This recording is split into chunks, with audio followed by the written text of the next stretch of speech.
Hello guys, अस्सलाम वालेकुम, नमस्ते and Sat Sri Akal. So guys, welcome back again to our channel Pakistani reaction. Pakistani reaction. So guys, basically हमने spontaneous reaction का नाम चेंज करके पाकिस्तानी रिएक्शन रख दिया। रीजन बता दो। उसका रीजन ये है कि हमारे रिसर्च रिजल्ट में काफ़ी हमारे जो व्यूवर्स हैं उन्होंने हमें इंस्टाग्राम पर अप्रोच करके बताया कि हमारे सर्च रिजल्ट में आपका चैनल नहीं आता, काइंडली आप कुछ करें। तो हमने सोचा कि क्यों ना, काफी लोगों ने हमसे कहा यार मुश्किल नाम इतना रखा है, मतलब बहुत सारी इस तरह की बातें। वो जब स्पॉन्टेनियस सर्च करते थे तो वो केमिस्ट्री के लेक्चर आए थे तो केमिस्ट्री के लेक्चर सामने आए थे। जब हमने वीडियो जो चैनल बनाया था उस टाइम हमने इतना इसको लाइट लिया था। हमने कहा यार कुछ नहीं होता, चैनल नाम क्या, मतलब इसका लेकिन सर्च चैनल पे काफी इफेक्ट करती है। तो हमने पाकिस्तानी रिएक्शन तो हमें उम्मीद है कि we hope you will support us. तो आज की वीडियो के टाइटल की तरफ चलते हैं बगैर किसी देर के। तालिबान अफगानिस्तान कॉन्फ्लिक्ट, यूएनएससी, ये United Nations security council, Taliban Afghanistan conflict. ये अब यूनाइटेड नेशन ने जो है ना, ये कुछ मतलब कोई इसकी तरफ से कोई बयान आया यूनाइटेड नेशन नेटवर्क न्यूयॉर्क की तरफ से। तो आपको बताते चलिए कि जो यूएनएससी का इस टाइम प्रेसिडेंट है वो इंडिया है, मतलब तो वीडियो आप सिक्योरिटी काउंसिल का। तो वीडियो बगैर किसी देर के हमेशा काउंटिंग के साथ स्टार्ट अच्छा, करते हैं। ये गाइस पार्ट 1 होने वाला है 10 मिनट का, 10 मिनट का पार्ट 1। पार्ट सेकंड भी आएगा, जल्द आएगा। अगर आप लोग अच्छा हमें इस वक्त असल में ना बहुत ज़्यादा गाइस इश्यूज का सामना है। असल में हमारे एग्जाम्स जो है ना बहुत करीब है। मैं भी एमबीबीएस कर रहा हूँ, मेरे भी एग्जाम बहुत करीब है। तो हमारे पास टाइम की काफ़ी शॉर्टेज है। तो मुझे उम्मीद है आप हमें सपोर्ट करेंगे।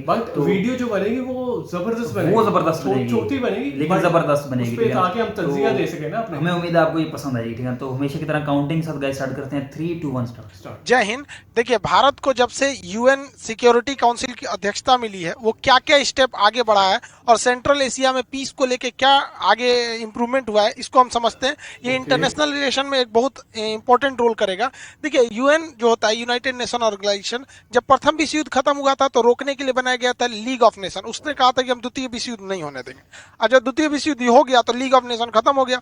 तो लीग ऑफ नेशन के बाद अब बना यूनाइटेड नेशन ऑर्गेनाइजेशन, यूएनओ। इसका कहना है कि हम थर्ड वर्ल्ड वॉर नहीं होने देंगे। जिस दिन थर्ड वर्ल्ड वॉर हुआ यूएनओ भी खत्म ही हो जाएगा। तो यूएनओ के टोटल 6 अंग होते हैं। ये क्वेश्चन हमेशा एग्जाम में पूछता है, 6 अंग होते हैं। यूएनओ पे चर्चा कभी और करेंगे, अभी मेन सिक्योरिटी काउंसिल को देखते हैं। यूएनओ में 193 सदस्य में से सबसे जो नवीनतम सदस्य है वो दक्षिणी सूडान है। यूएनओ का जो सबसे बड़ा अंग होता है वो जनरल असेंबली होता है। इसमें टोटल सदस्य जाते हैं मीटिंग में भाग लेने। सितंबर महीने में इसकी मीटिंग होती है। मोदी जी भी जाते हैं, हर देश के राष्ट्राध्यक्ष इसमें जाते हैं। इसे पूरे विश्व का लघु संसद, छोटा संसद कहा जाता है। जबकि सबसे मेन जो सबसे बड़ा पावरफुल अंग होता है इसका वो होता है सिक्योरिटी काउंसिल। इसे दुनिया का पुलिसमैन के नाम से भी जाना जाता है। तो यूएन की ये बिल्डिंग है, ये सारी मीटिंग्स वगैरह इसी हॉल में होती है। बाकी इसके जो ऑफिसर्स वगैरह, जो बाकी प्लानिंग फाइलें वगैरह रहती है, सब में बिल्डिंग में होती है। अब इसमें यूएन सिक्योरिटी काउंसिल को थोड़ा सा समझते हैं। यूएन सिक्योरिटी काउंसिल जो है, इस सिक्योरिटी काउंसिल में, इसे शॉर्टकट में यूएनएससी कहते हैं, यूएन सिक्योरिटी काउंसिल। इसमें टोटल 15 मेंबर होते हैं। 10 जो होते हैं टेम्पररी होते हैं, अस्थायी, और 5 जो होते हैं अस्थायी होते हैं, यानी परमानेंट होते हैं। जो 10 टेम्पररी होते हैं उनका कार्यकाल जो होता है वो केवल 2 साल का होता है। 10 साल पहले भारत भी था, अभी भारत भी इसका सदस्य है 2 साल के लिए, 2021-2022। उसके बाद फिर किसी और को मिल जाएगा। जो परमानेंट सदस्य होते हैं उनकी सदस्यता खत्म ही नहीं होती। जब तक यूएनओ रहेगा तब तक वो रहेंगे। इसमें 5 देश आते हैं, अमेरिका, ब्रिटेन, फ्रांस, रूस और चाइना। भारत इसमें नहीं आता है। हालांकि यह सदस्यता भारत को दी जा रही थी, किंतु भारत से उस समय आजादी के बाद बहुत ही ज्यादा पैसे की डिमांड थी, क्योंकि यूएन का खर्च उठाना पड़ता है। तो भारत को यूएन का खर्च नहीं उठाने की क्षमता नहीं थी उसने। नेहरू ने क्या किया, कहा चाइना को ऑफर कर दिया। ये उनकी सबसे बड़ी भूल साबित हुई। तो हम लोग अस्थायी में, जो अस्थायी वालों को कोई खास पावर नहीं मिला होता है। अस्थायी सदस्य जो होते हैं उन अस्थायी सदस्यों के पास एक विशेष पावर होता है। विशेष पावर को कहते हैं वीटो पावर। वो चाहेंगे तो किसी भी प्रस्ताव को रोक सकते हैं, पूरी दुनिया राजी हो, लेकिन किसी एक 5 में से कोई एक कह देगा नहीं, यानी वीटो, तो वो प्रस्ताव रद्द कर दिया जाता है। तो वीटो का पावर बहुत ज्यादा है। वीटो उन्हीं को मिलता है जो परमानेंट मेंबर होते हैं। अब हम लोग परमानेंट मेंबर नहीं है। अब हम लोग को क्या करना पड़ता है, जाके वहां पे अप्लाई करना पड़ेगा, हमें परमानेंट मेंबर चाहिए। तो यूएन के 193 में से लगभग 2/3 मेजोरिटी हाँ कहना चाहिए, और साथ ही साथ उसमें ये 5 का रेडी रहना जरूरी है। इसमें चाइना सबसे बड़ा रंगा लगा देता है। अब ये वीटो पावर इतना पावरफुल होता है कि आप खुद सोचिए कि यूएनएससी जो है, यूएनएससी, ये सद्दाम हुसैन पर सैंक्शन लगा दिया, लद्दाख, गद्दाफी पर क्या लगाया था, सैंक्शन लगाया था, बहुत सारा कार्रवाई किया था। लेकिन 1971 में जब भारत पाकिस्तान का पूर्वी पाकिस्तान पर हमला करके उसे बांग्लादेश बनाया, तो यूएन में चाइना उठाने का मुद्दा किया था, इसको पाकिस्तान ने भी किया था, लेकिन रूस ने वीटो कर दिया कि नहीं ये प्रस्ताव, इस पर चर्चा नहीं होगी, खत्म हो गया यहाँ पे। जब भारत ने 370 को हटाया तो पाकिस्तान ने भी सोचा कि इसको पूरी अच्छे से उठाया जाए यूएन में, वीटो करने के बाद वो भी खत्म हो गया। तो दुनिया में सबसे ज्यादा अगर वीटो किसी ने किया है तो वो रसिया ने किया है, यूएसएसआर ने किया है, और सबसे कम अगर वीटो किया है तो चाइना ने किया है। चाइना और फ्रांस बहुत कम करते हैं, चाइना दूसरे के मैटर में नहीं पड़ता है, चाइना का काम है हमको अपने मतलब से मतलब रहता है। अभी भारत का कहना है कि हमें भी इसमें यूनाइटेड नेशन में परमानेंट मेंबर चाहिए ताकि हमें भी वीटो पावर मिल सके। तो ये जो नया जो बुढ़ऊ बने हैं, तो डोनाल्ड ट्रंप का कहना था कि भैया चलो हम भारत को परमानेंट सदस्य देते हैं ताकि उसे वीटो पावर मिल जाए, लेकिन ये जो बुढ़ऊ आए हैं इनका कहना है कि भारत को हम परमानेंट सदस्य बना देंगे लेकिन उसे वीटो पावर नहीं देंगे। मतलब समझ रहे हैं ये बुढ़ऊ का क्या कहना है कि हम ब्याह करा देंगे लेकिन दुल्हन नहीं देंगे। सोचा ब्याह के लिए कोई फायदा है यहाँ पर, तो हम क्या करेंगे अस्थायी सदस्यता। कभी कभी अमेरिका की हरकतें हमें यह सोचने के लिए मजबूर कर देती हैं कि रूस ही है हमारा परम मित्र।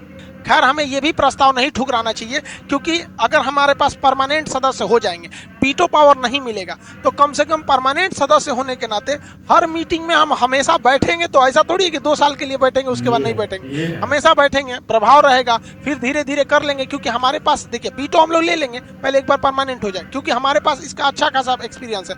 अंग्रेजों से जब हम लोग आजादी मांग रहे थे 1919 में, तो जलियांवाला बाग हत्याकांड वगैरह हो गया, तो अंग्रेजों को लगा भारत वाला फिर पीट देगा सर, तो उन्होंने 1919 में आजादी नहीं दिया। उन्होंने कहा कि राज्यों का आधा शासन हम भारतीयों को दे रहे हैं, मतलब देश पूरी तरह अंग्रेजों के पास रहेगा, राज्यों का मेन चीज भी अंग्रेजों के पास रहेगा, और राज्य में कुछ एरिया में शासन करने का शक्ति भारत को दे देंगे, जिसे राज्यों का द्वैध शासन कहा गया। बाद में भारत ने 1935 में जो अधिनियम आया, भारतीयों का दबाव बना, कहा कि हम पूरा राज्य हमारे कंट्रोल में रहेगा और देश का भी आधा हिस्सा हम ही कंट्रोल करेंगे। तो धीरे धीरे 1935 में पूरा राज्य भारत के कंट्रोल में आ गया। भारत शासन अधिनियम द्वारा राज्यों को राज्यों में पूरी तरह से स्वायत्तता यानी डोमिनेंस दे दिया गया, और केंद्र में भी आधा शासन भारतीयों ने कर लिया। और उसके बाद जब 15 अगस्त 1947 आया तो पूरा भारत कब्जा हो गया यहाँ पर, तो हम लोग का वापस ले लिए, उन लोगों को भगा दिए। तो धीरे धीरे ये हो जाएगा, तो हमें ये भी प्रस्ताव नहीं ठुकराना चाहिए यूएन का। अभी क्या है कि हम लोग उसके यूएनएससी के अध्यक्ष बने हुए हैं। अब ध्यान से समझिए, यूएनएससी जो होता है ये 15 सदस्य होते हैं, तो इसमें 15 सदस्य में से अल्फाबेट के हिसाब से, अल्फाबेटिक यानी वर्णमाला के हिसाब से क्या बनाया जाता है, अध्यक्ष बनाया जाता है यूएन सिक्योरिटी काउंसिल का। ये 15 रहते हैं, लेकिन इस मीटिंग का हेड कौन रहेगा 1 महीना के लिए बनाया जाता है। उस हेड का इतना पावर रहता है ना कि वो मुद्दों को डिसाइड करता है कि ये मुद्दा उठने देंगे कि नहीं उठने देंगे। अब भाई मुद्दे नहीं उठेगा तो आप वीटो क्या कीजिएगा, तो मुद्दा उठेगा कि नहीं उठेगा ये डिसाइड करता है यूएन सिक्योरिटी काउंसिल का अध्यक्ष। तो इस बार अगस्त महीने की अध्यक्षता भारत को मिली है। अब ये केवल 1 महीने के लिए होती है। जून में यह अध्यक्षता जो थी वो चाइना के पास थी, जुलाई में एस्टोनिया के पास थी, अभी अगस्त में भारत के पास आया है। अब सितंबर में यह आयरलैंड के पास चला जाएगा। अब इस अध्यक्षता का कितना बड़ा फायदा होता है ऐसे ही समझिए, जब 2019 में भारत ने 370 को हटाया था तो पाकिस्तान यूएन में चला गया सिक्योरिटी काउंसिल में। अब चूंकि डिक्सन आयोग और सिक्योरिटी काउंसिल के पास ही मामला अधीन है, अब उस पर कुछ विचार होता, हो सकता है यूएन ऑर्डर कर देता कि आप 370 नहीं हटा सकते, या कुछ भी हो सकता था। Always ready for worst condition.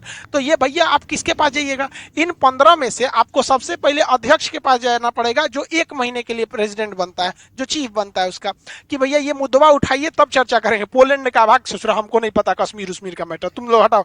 मुद्दे नहीं उठने दिया, पाकिस्तान खिसिया नहीं, बिल्ली खंबा नोचे। अब भारत के लिए समझिए क्या है कि भारत अगस्त 2020 में, अभी 21 में, अभी तो अध्यक्ष ही है, फिर हम लोग को अध्यक्षता मिलने वाला है दिसंबर 2022 में।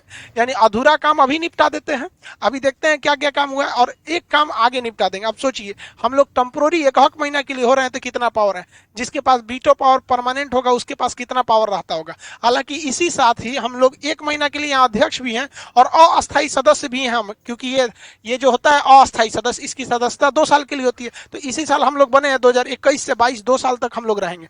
तो अभी हम लोग तो इसमें अस्थायी सदस्य भी रहने वाले हैं, तो ये हम लोग के लिए फायदेमंद है। लेकिन हम लोग को परमानेंट सदस्यता के साथ साथ वीटो रहना जरूरी है, ताकि देश हम लोग का इंटरनेशनल लेवल पर एक मजबूत स्थिति में आ सके। जैसे भारत को 1 महीना के लिए सदस्यता मिली, अफगानिस्तान के मैटर को लेकर चाइना और पाकिस्तान एग्रेसिव हो रहे हैं, क्योंकि वो भारत को घेरना चाहते हैं। तो यूएन में भारत सरकार ने क्या किया, मुद्दा उठा दिया कि अफगानिस्तान का मामला, अफगानिस्तान का जैसे मामला उठाया तो भारत अध्यक्ष है, खुल के बोल नहीं सकता है, क्योंकि अध्यक्ष को सबको लेकर चलना पड़ता है। तो बाकी असर पूरा कर दिया अशरफ गनी ने।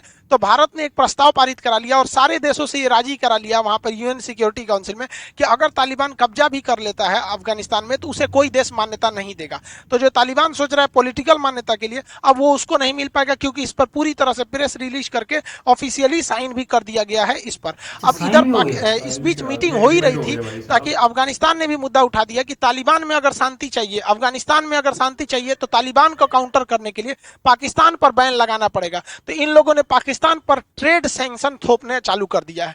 अब पाकिस्तान के ऊपर दबाव है कि अगर आपको सेंट्रल एशिया में व्यापार करना है तो अफगानिस्तान आपको जमीन नहीं देगा, अपना प्रयोग करने नहीं देगा क्योंकि आप तालिबान के लिए जा रहे हैं। तो पाकिस्तान जो है एक और भारत से तो सैंक्शन लगा ही दिया, उधर से अफगानिस्तान लगा दिया, ईरान पे जाएंगे तो अमेरिका इनको ठोक देगा, बेचारा घिर गया है यहाँ पे। अब इसके लिए केवल इसका अब्बा बचा हुआ है चाइना। यहाँ पर तालिबान वालों के लिए कोई विकास मायने नहीं रखता है, कोई इनके लिए संविधान मायने नहीं रखता है, ये जिंदा रहने कोई विकास समझते हैं। इन्हें क्या लगता है एक बंदूक है, राइफल है, किसी को मार देंगे हम सबको हरा देंगे। अरे यार नंगा से पूरी दुनिया डरती है। रीजन क्या है? ना तुमको कोई पेटेंट कराना है, ना तुम्हें स्कूल बनाना है, ना तुम्हारा कोई अंतरिक्ष प्रोग्राम चल रहा है, ना तुम्हें कोरोना की वैक्सीन बनानी है, कुछ करना नहीं है। बस एक जगह मट्टी का घर रहेगा, पत्थर रखोगे, बंदूक लेके भाजोगे, हाँ हमारा डेवलप है, हमने अमेरिका को हरा दिया, हमने इसको हरा दिया। रे बैल कहीं का, कोई लड़ेगा काहे लिए तुमसे? कोई मतलब है तुमको लड़ने का? कोई मतलब नहीं है। वहां दूसरे धर्म के लोगों को जीने मत दो।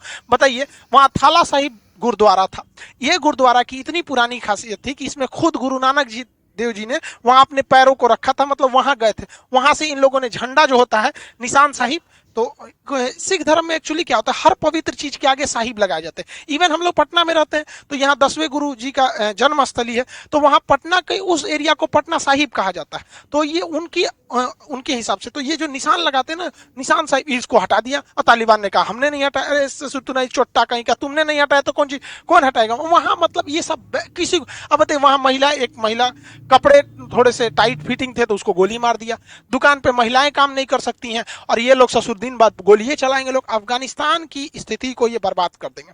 हद देखिए, OIC इस्लामिक ऑर्गेनाइजेशन कंट्री 57 देश है, इनका कहना है कि मुसलमानों की भलाई के लिए काम कर रहे हैं। अब जरा सोचिए कि क्या तालिबान आ जाएगा तो वहां डेवलप होगा, इंडस्ट्री जाएंगे, डेवलपमेंट होगा, GDP बढ़ेगी?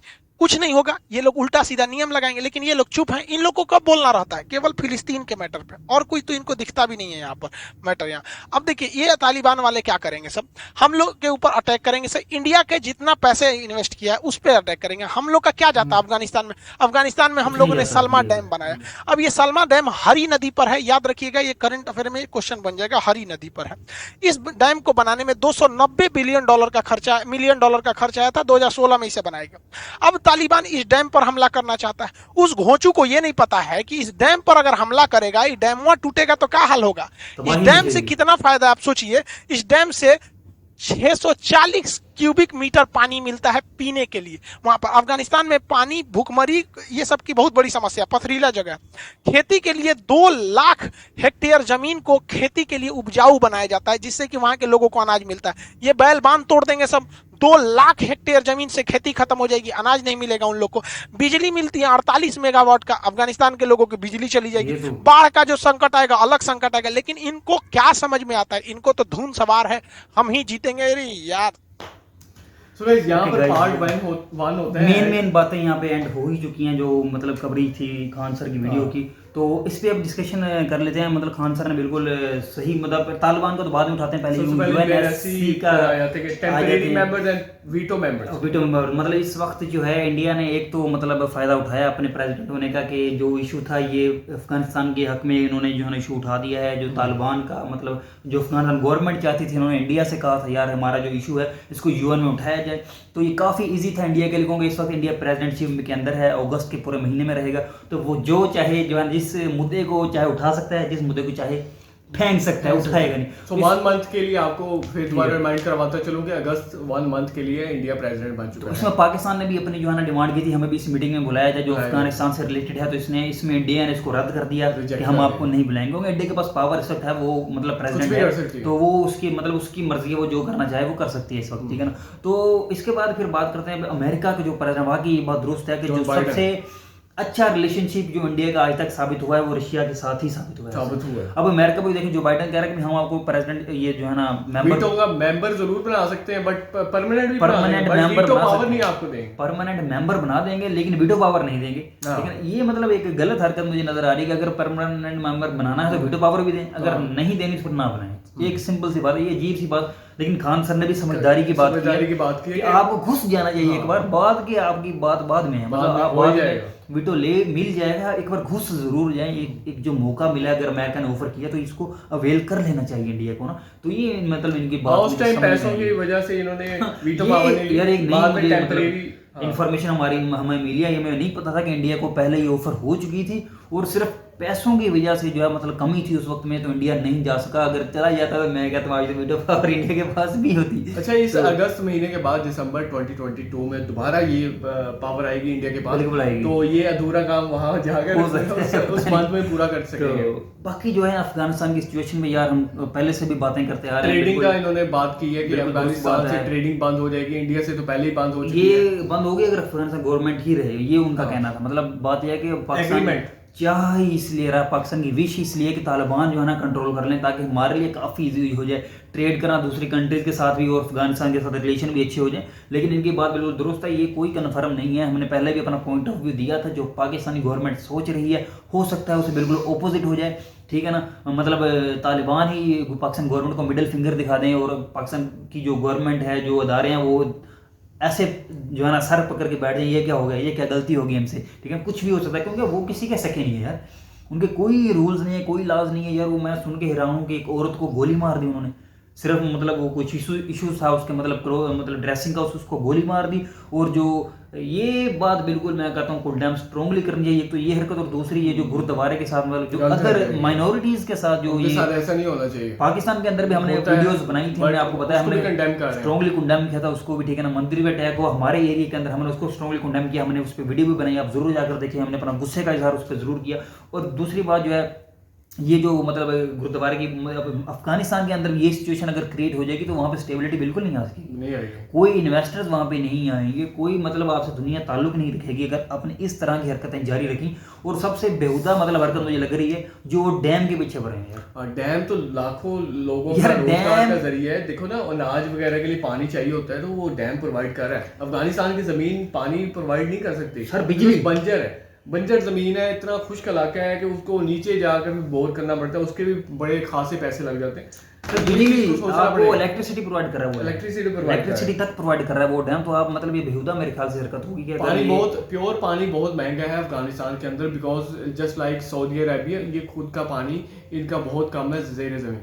तो बस मेरे ख्याल में यार ये सारी जो है ना मेन अंदर बातें हुई हैं। तो इन्होंने बता दिया कि आपका इंडिया से भी ट्रेडिंग बैन वैसी है, आपका अफगानिस्तान से भी बैन हो जाएगा अगर ये एग्रीमेंट पास हो जाता है, जो कि इन्होंने साइन करवाना स्टार्ट कर दिए। और तीसरा जो ईरान के साथ आप कर नहीं सकते बिकॉज आपका अमेरिका के साथ रिलेशन है, तो ईरान के साथ भी जो है ना यार, ईरान के साथ भी काफी कुछ अच्छे ताल्लुकात रिलेशन नहीं है जस्ट बिकॉज पाकिस्तान सपोर्ट करता है अमेरिका को, बिल्कुल इसीलिए इनकी काफी अच्छे ताल्लुकात नहीं है ईरान के साथ। सो गाइस यहाँ पर वीडियो एंड करते हैं। ये पार्ट फर्स्ट था, पार्ट सेकंड भी शायद आ जाए अगर आपका रिस्पांस अच्छा होगा। लेकिन मेरे ख्याल में बहुत जो मेन अंदर डिस्कशन होती है ना, जो शुरू में खान सर मुद्दा उठाते हैं वो सारी डिस्कस हो चुकी है। लेकिन फिर भी आप चाहते हैं कि अगर आगे पार्ट जिसमें हम बनाएं तो आप जरूर नीचे कमेंट सेक्शन में डिमांड कर दीजिएगा, हम जरूर बना देंगे। तो हमने आपको वजह बता दिया, हमारी ये वजह क्या है कि पाकिस्तानी रिएक्शन हमने नाम रखना है स्पॉन्टेनियस रिएक्शन से। सो गाइस स्पॉन्टेनियस रिएक्शन अब नहीं रहा, अब पाकिस्तानी रिएक्शन। हमारा स्केड्यूल भी काफी बिजी जा रहा है इस टाइम पे, तो मुझे उम्मीद है आप हमें सपोर्ट जरूर करें। तो इसी के साथ हमें इजाजत अपना रखी, बहुत ख्याल, टेक केयर, खुदा हाफिज।